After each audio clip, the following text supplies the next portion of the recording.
이명박 전 대통령의 재수감부터 민주당의 내년 4월 재보궐선거 공천 논란까지 다양한 전국 현안 짚어보겠습니다. 여야 의원 모셨습니다. 강병원 더불어민주당 의원, 조혜진 국민의힘 의원 나오셨습니다. 어서 오십시오. 네, 안녕하세요. 안녕하세요. 자, 먼저 이명박 전 대통령 다스 실소유 논란의 종지부를 찍고 어제 재수감됐습니다. 먼저 간략히 총평을 해주신다면요. 좀 하나는 되게 좀 불행한 일입니다. 어쨌든 우리 국민들이 뽑았던 대통령인데 그 대통령이 과거에 범했던 범죄에 대해서 나름대로 좀 덮으려고는 했던 것 같습니다만 결국 대법원에서 중죄로 인정이 돼서 남은 여생을 감옥에서 보내야 되는 일이 됐는데요. 그런 생각을 해봐요. 왜 이런 큰 범죄 사실이 있음에도 불구하고 꼭 대통령이 되려고 했을까? 그리고 또 대통령이 돼서 그 5년 동안 또 얼마나 국민들을 위해서 봉사를 했을까? 평가가 과연 좋았을까? 이런 생각도 한번 해보게 되고요. 또 이 과정에서 이렇게 국민의 대표가 될 수 없는 사람을 검찰이 결국은 만들어준 거나 마찬가지 아닙니까? 이런 정치 검찰들의 행태는 다시는 좀 우리나라에서 반복되지 않게끔 발본색원해야 되지 않을까 이런 생각이 들었습니다. 네, 조 의원님께서는 어제 자택에도 직접 가셨죠? 예. 저는 서울시장 때부터 비서관으로 모신 인연이었기 때문에 이번에 확정 판결 나고 바로 그 다음 날 가서 인사를 드리고 또 어제 재수감 될 때 현장에 나갔는데 저는 정치적 목적으로, 그러니까 정치 보복의 목적으로 전직 대통령을 감옥 보내야 되겠다. 속된 말로 손 좀 봐야 되겠다고 딱 정해진 그 목표에 맞춰서 무리하게 검찰이 수사를 한 것이 법원의 사법 절차, 재판 절차를 통해서 바로잡히지 않았던 것이 굉장히 유감스럽습니다. 이 재판의 요지는 딱 하나입니다. 다스라는 자동차 회사에서 횡령이 저질러졌다. 그리고 뇌물 사건이 저질러졌다. 그런데 그 다스가 이명박 전 대통령 거다. 그러니까 거기에서 저질러진 횡령죄나 뇌물죄는 이명박 전 대통령의 행위고 그 사람의 죄다. 네. 그에 대해서 징역 17년을 때린다. 또 그 벌금을 얼마, 또 추징금 얼마를 때린다. 이겁니다. 그러니까 다스가 이명박 대통령께 아니면은 이거는 애초에 성립할 수 없는 사건입니다. 그런데 보십시오. 지금 대한민국의 어느 서류에도 공부라고 그러는데 공적 서류에도 다스가 이명박 대통령 거라고 인정되어 있는 게 없습니다. 이명박 전 대통령 입장에서 보면은 내가 억울하게 누명 쓰고 17년이나 형을 받아서 감옥에 가는 대신에 다스가 내 거면 내가 갖게 해달라. 근데 벌금도 내야 되고 추징금도 내야 되고 다스를 팔아서 근데 그것도 내야 된다. 근데 돈 없으니까 그거 팔아야 되겠다. 하고 이 다스를 내 소유로 명의 이전해달라고 그러면은 해줘야 되지 않습니까? 법원 판결대로 하면 안 해줍니다. 그 단계에서는 다스가 이명박이 아니라는 거예요. 이런 법이 어디 있습니까? 형사적으로 단죄해가지고 감옥 보낼 때는 이명박 거다. 그러니까 당신이 저지른 행위가 아니지만 당신 회사에서 벌어진 일이니까 당신 책임져라 라고 해놓고 그럼 다스 다 나한테 주라 내 거면 하면 또 안 해주는 여기에서 법이 얼마나 왜곡되고 조작됐는가가 이제 드러난다고 봅니다. 네. 진짜로 이명박 대통령 거라면 이명박 대통령한테 줘야죠, 다스를. 네, 알겠습니다. 의원님. 일단 저희 오늘 다룰 주제가 많아서 이명박 전 대통령 관련된 이야기는 여기까지 하겠습니다. 다만 의원님께서는 조금 불편하실 수는 있는데 그 다스 자금을 횡령하고 삼성으로부터 뇌물을 받았다라는 혐의로 재판에 넘겨지셨고 그 이후에 1심과 2심에 이어서 대법원도 확정 판결을 내렸다는 건 객관적 사실이기 때문에 이 부분은 시청자 여러분께 다시 한번 말씀을 드리고 이어서 다른 주제 나눠보겠습니다. 이 얘기는 민주당 입장에서 불편하실 내용일 것 같아요. 재보궐 공천 논란인데 서울시장과 부산시장 후보 결국 공천 수순으로 가는 거죠? 예, 그렇습니다. 국민 여러분께 참 송구스러운 일입니다만 집권 여당으로서 이 서울시장과 이 부산시장이라고 하는 큰 시정을 책임지는 내년 보궐선거에 저희 당 시장의 책임으로 보궐선거가 생겼습니다만 그럼에도 불구하고 책임지는 모습, 책임 정치를 다 하기 위해서 후보를 낼 수밖에 없게 됐고요. 그런 과정에서 국민 여러분들께 참 죄송하다는 말씀을 저도 다시 한번 이 자리에서 드리겠습니다. 예, 당헌 개정의 명분을 쌓기 위해서 당원 투표를 이용한 거 아니냐 이런 지적에 대해서는 어떤 말씀 해주시겠습니까? 모르겠습니다. 이 과정을 가는 데 있어서 어떤 게 제일 좋았을까 생각해 봅니다. 네. 지도부의 결단으로 사과하고 저희가 하겠습니다. 책임 정치 다 하겠습니다 하는 방법이 좋았을지 아니면 당원 투표를 통해서 우리 당원들도 어떻게 생각하시는지 의견들도 좀 물어보는 게 좋았을지는 모르겠습니다만 결과적으로는 어쨌든 우리 많은 당원들도 책임을 다하는 게 좋겠다 여당으로서 그런 의견을 표시해 주셨고 지도부도 사과와 함께 당헌을 개정해서 서울시장과 부산시장 보궐선거의 후보를 내게 될 거라고 저는 생각합니다. 네. 야당 입장에서는 민주당의 이런 모습 자체가 썩 바람직하지는 않다 이런 입장이실 것 같은데요. 저는 5년 전에 민주당이 그런 주장을 하고 그런 내용으로 당헌 당규를 바꿀 때부터 조금 납득이 안 됐습니다. 듣기는 그럴싸한데 첫째는 저게 헌법적으로 맞은가? 헌법에는 정당의 가장 기본적인 책무를 그 공직선거에서 후보 내는 거 그걸 가장 기본적인 책무로 규정을 해놨습니다. 그러니까 헌법에 안 맞죠 일단. 그리고 실현을 할 수 있을까? 실행할까?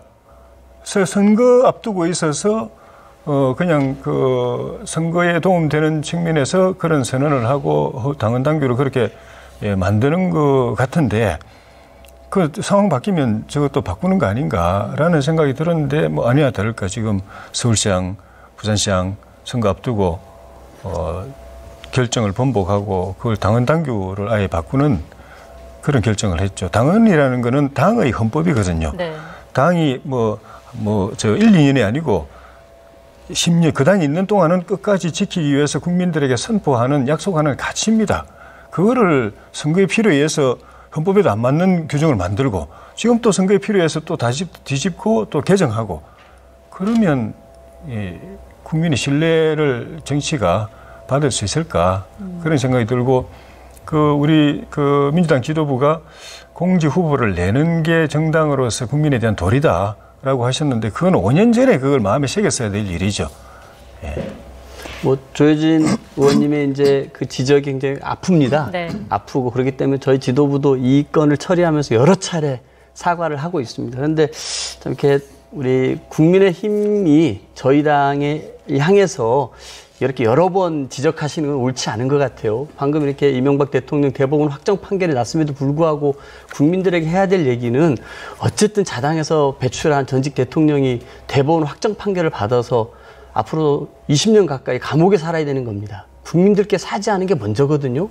이 말이 먼저 나오지 않고 오히려 이게 정치 보복이고 무죄라는 식으로 이 자리에서 길게 설명하는 게 과연 올바른 모습이겠습니까? 저는 정치가 바뀌어야 될 거 하나가 정말 부족한 부분이 있었으면 솔직하게 국민들에게 죄송하다는 말씀드리고 사죄하고 뭔가 책임 있는 자세를 보이는 것도 중요한 우리 정치 개혁 과제 중에 하나라고 생각합니다. 저는 변호사는 아니지만 법학을 전공한 입장에서 볼 때 대한민국 사법 사상에 말 안 되는 그 법적 판단이 많았지만은 이 법은 정말 1심, 2심에서 그런 그 말도 안 되는 법 논리가 그대로 검찰의 논리를 그대로 받아준 거거든요. 그런데 최고법원에서는 이거는 최고법원의 이 재판은 역사입니다.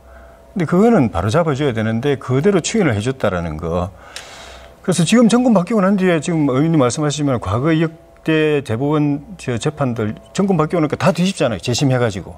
다 뒤집잖아요. 그때 유죄 받은 분들 오히려 명예회복해주고 그 보상까지 해주잖아요.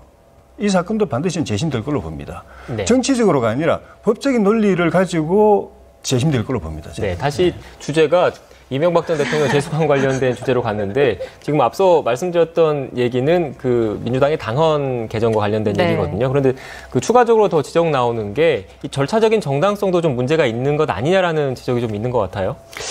이제 당규에서 정하고 있는 당원 청구에 의한 권리당원 투표와는 좀 다릅니다. 투표해야 되는 거 아닌가요? 맞습니다. 그런데요, 이 당규에서 규정하는 당원이 청구하는 권리당원 투표는 다른 것입니다. 이번에 했던 것은요, 이 당규의 전당원 투표라는 것은 권리당원이 자발적으로 모여 의안을 제출하는 것. 이게 의미가 있는 겁니다. 그렇게 해서 투표를 진행했을 때는 가결 조건이 3분의 1 이상을 해야 되는 건데 예. 이번 같은 경우는 당원 개정에 앞서서 이 당원들의 의사가 어떤지 우선 확인하는 것이었기 때문에 아까 말씀하셨던 그것과는 해당되지는 것은 아니라는 것을 말씀드립니다.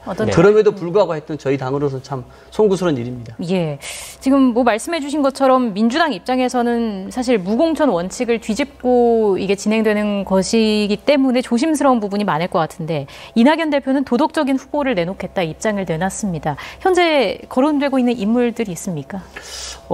며칠 전 국회 본회의가 있었는데요. 우상호 의원께서 잘 부탁한다고 하더라고요. 그게 뭔지는 모르겠지만 아마 서울시장 후보를 염두에 둔 것 아닌가 싶거든요. 예. 뭐 우상호 의원, 그다음에 박영선 중기부 장관께서도 뭐 지난번에도 한번 도전하셨기 때문에 뜻이 있지 않을까 생각하고요. 나머지 분들에 대해서는 제가 뭐 얘기 들은 바는 없습니다. 예. 네. 국민의힘 쪽에서는 지금 후보군들 그래픽을 통해서 나가고 있는데 어떤 의견이신지 또 거론되시는 분들이 있습니까? 민주당 후보들에 대해서는 제가 뭐 이야기하는 게 좀 그런 것 같고 저희 당에서는 현역 이제 중진 의원들 가운데 박진 의원, 권영세 의원 이런 분들이 거론이 되고 전에 한번 출마를 했었던 전 나경원 원내대표, 또 이해훈 그 바른정당 당대표, 그리고 김성태 전 원내대표, 김용태 전 사무총장, 또 지상욱 요 직전 여의도 연구원장 이런 분들이 자천타천으로 지금 거론이 되고 있고 또 당 밖에서는 저희하고 선거연대, 후보연대의 대상으로 안철수 바른정당, 국민의당 당대표, 그리고 전 부총리 김동연 부총리 등등 몇 분들이 또 거론되고 있어서 저희는 이 뜻을 같이 하는 정당 또 후보자들은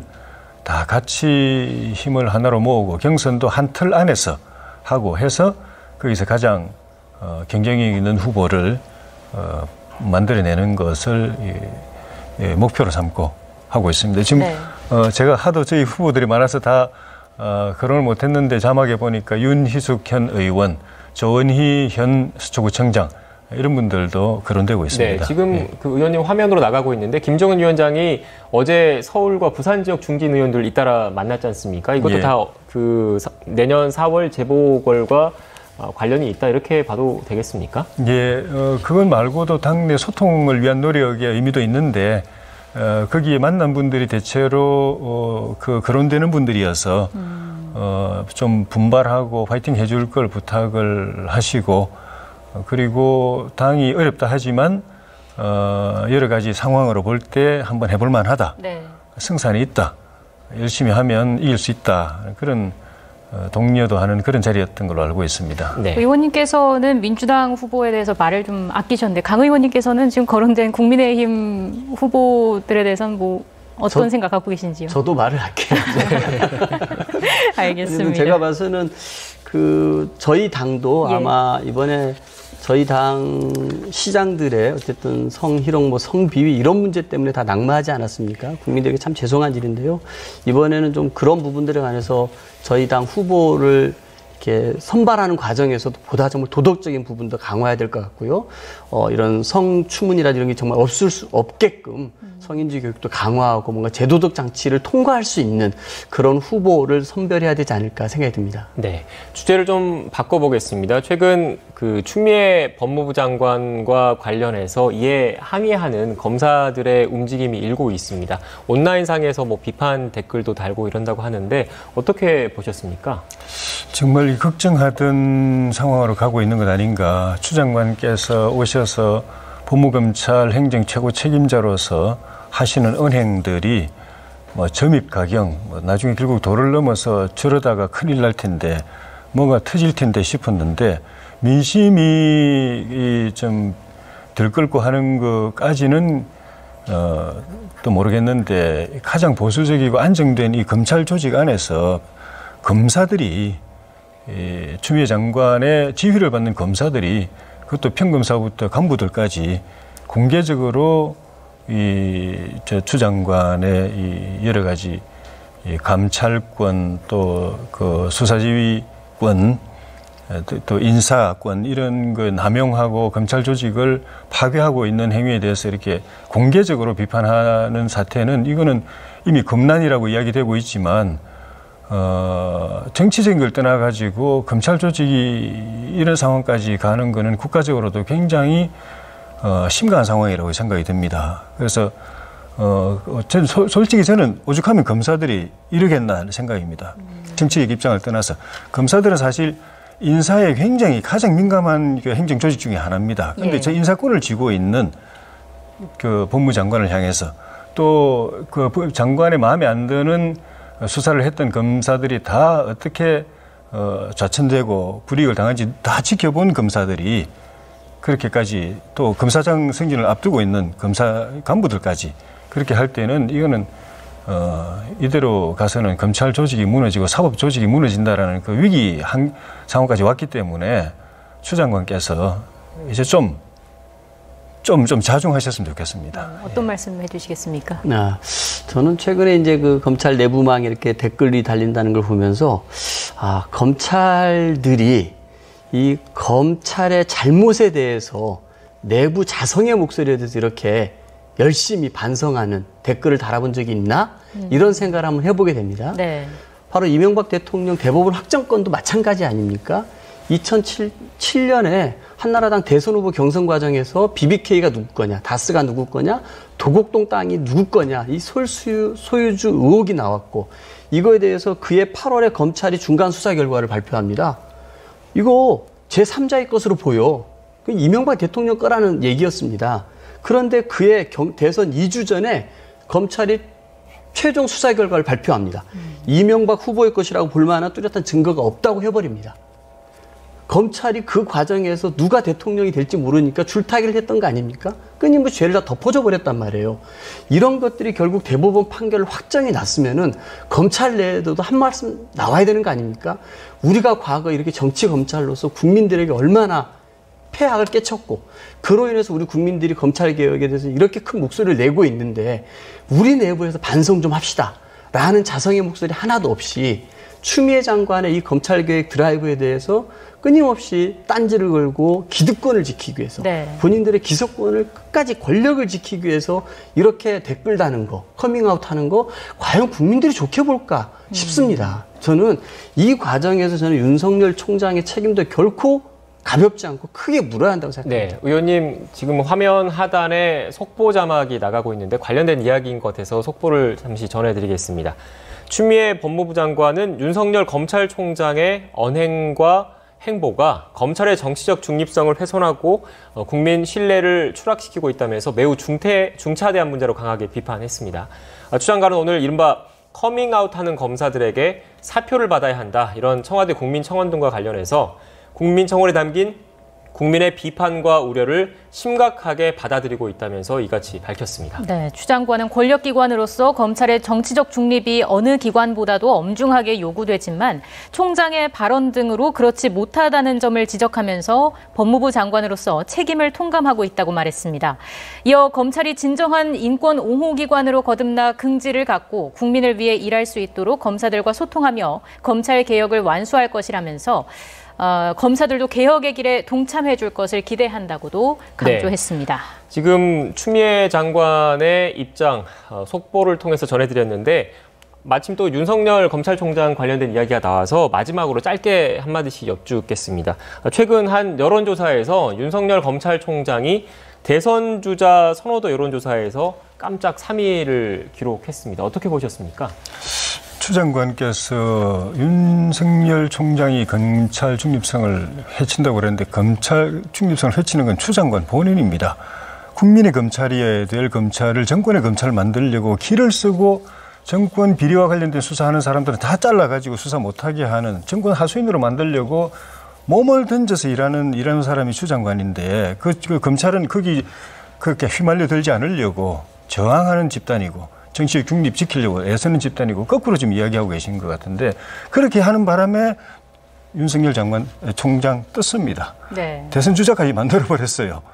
그러니까 자기가 자력으로 뭐 노력해서가 아니라 하도 핍박하고 정권의 권력의 하수인으로 만들려고 하는데 거기에 휩쓸려 들지 않고 굴복하지 않고 자기 중심 지키고 하니까 뜨는 거예요. 국민들이 관심 갖고 좋아하게 되고 주목하게 되고 그렇게 만든 게 정권 검찰 만들려고 했던 추 장관과 그 주변 사람들이 이분을 이게 윤석열 총장을 대선 주자 반열까지 올려버렸고 지금 이제 격차도 별로 안 나요. 한 4% 정도 차이 나는데 만약 좀 더 올라가면은 거의 뭐 세 분이 그 여당 세 분하고 이분은 범야권으로 저희 당하고는 당적상 관계없지만은 범야권으로 분류되는데 뭐 거의 3강 뭐 어떻게 보면 또 1위가 될 수도 있겠죠. 예. 네. 저는 오히려 윤석열 총장이 저런 자리에 본인이 언급되는 것 자체가 굉장히 부끄러운 것입니다.